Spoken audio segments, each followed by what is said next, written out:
One of the most satisfying things in the world is beating your rival in the original Generation 1 Pokemon game. This is mainly because Blue was one of the biggest jerks in the world. But what if I told you your rival wasn't actually a jerk?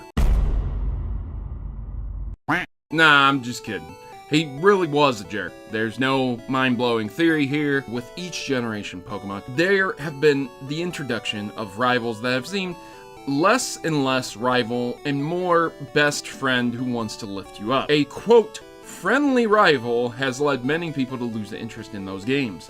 So in today's video, I will be discussing just why exactly it is so much more satisfying to beat an aggressive jerk of a rival instead of a friendly one. It's no surprise that Pokemon has become easier to play and more open to the casual community than ever with the Let's Go series release. With that said though, remaking Pokemon Yellow into Let's Go Pikachu should come with the iconic rival Blue, right? What would Pokemon be without a rival consistently telling you that he will smell you later? Well, put simply, Let's Go Pikachu and Eevee have changed quite a bit of the original Yellow game, even so much as adding a female protagonist, allowing the use of Eevee as a starter, and of course, introducing a friendly rival. This has destroyed the hype for a good amount of people with this game, but why exactly?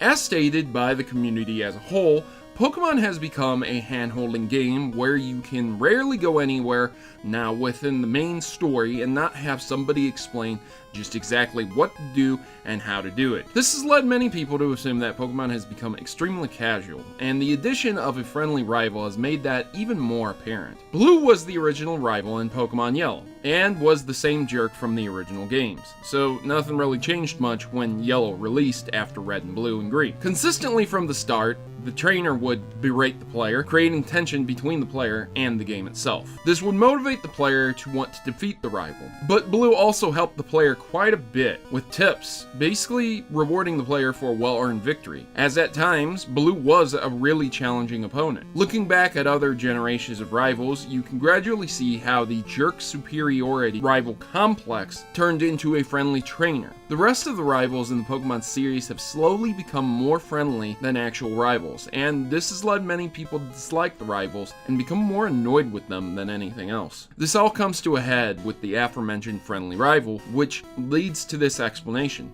People do not like battling a friendly rival because it makes the players feel bad for beating someone who is being nice to them. Add to that, the rival consistently helps the player as well, and it becomes a worse complex, making the players annoyed, depressed, and upset because the rival's not really someone they wanted to battle to begin with. This makes friendly rivals more annoying than anything else because it turns the motivation to beat a rival like Blue into a depressing encounter with a rival like How, whom half the time the player doesn't even want to battle. Friendly rivals often just make you as a player feel bad because you want them to succeed. You want them to do well because they are helping you, and the game then forces you to battle them. This is why players like aggressive jerk rivals, because it motivates players to beat them. You as a player want to prove you are better than them. And in Blue's case, with his Alakazam, he was a very formidable opponent in Generation 1, increasing the motivation to win even more. Some people like friendly rivals, some people claim rivals like How aren't even really rivals,